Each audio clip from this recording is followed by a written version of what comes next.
Here's Frank Turek's goofy attempt at confronting atheists with a gotcha question.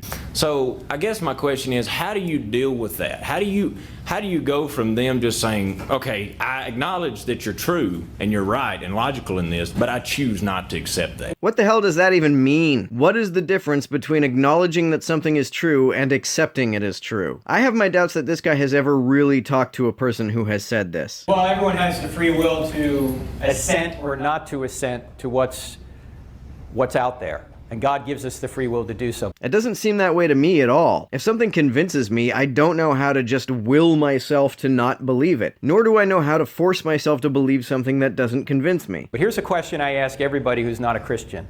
If Christianity were true, would you become a Christian? What do you mean by become a Christian? If someone were to show me convincing evidence that Jesus is an incarnation of Yahweh, I wouldn't be able to help but believe in this tenet of Christianity. But would that alone make me a Christian? What if I understood that Jesus is a God, but I still chose not to worship him? Would I be a Christian? I ask that of atheists. If there's any atheists here tonight, I hope you come up and ask a question, because I'll ask you this question. I'm just giving you a warning up front, just so you can be ready for it. If Christianity were true, would you become a Christian? I've had atheists stand at that microphone, including last night.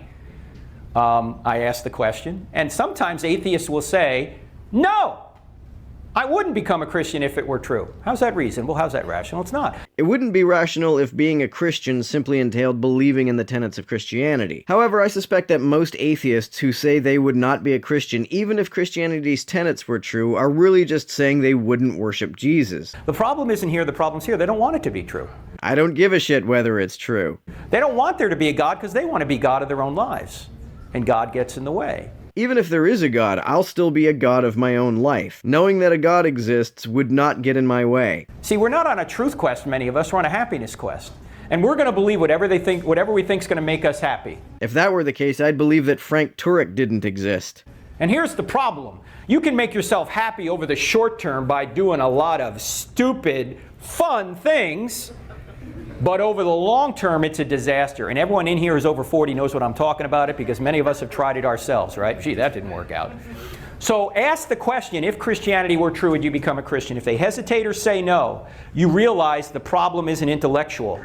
The problem is volitional. No, the problem is equivocation. You are presenting being a Christian as belief that the tenets of Christianity are true, while many people would interpret it as worshiping Jesus. It's not a problem of the head, it's a problem of the heart. In fact, for you Christians in here, let me just ask one question mark of the whole audience, if I can, for a second.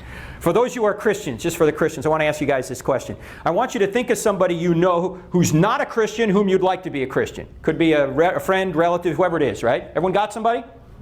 Okay, here's my question about the person you're thinking of right now. Is the person you're thinking of right now on a relentless pursuit of truth? They want to know if Christianity's true. Or are they apathetic or maybe even hostile? How many say the person I'm thinking of is on a relentless pursuit of truth? How many? Crickets. How many people say the person I'm thinking of is apathetic or hostile? Yeah, everybody else. It is the same everywhere I go. It's 100 to 0 or 99 to 1. People don't want it to be true. If they were apathetic, they simply wouldn't care whether it's true, and they would have no motivation to deny it. So you've got to ask them that question and see where they go with it.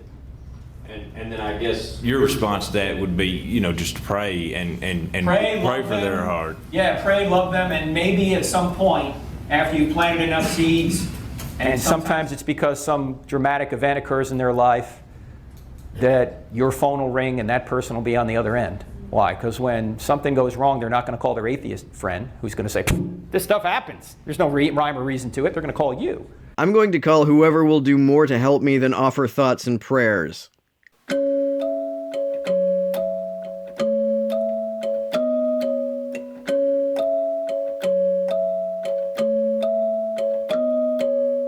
To everyone who helps me out on Patreon, you're a big help. Thanks so much.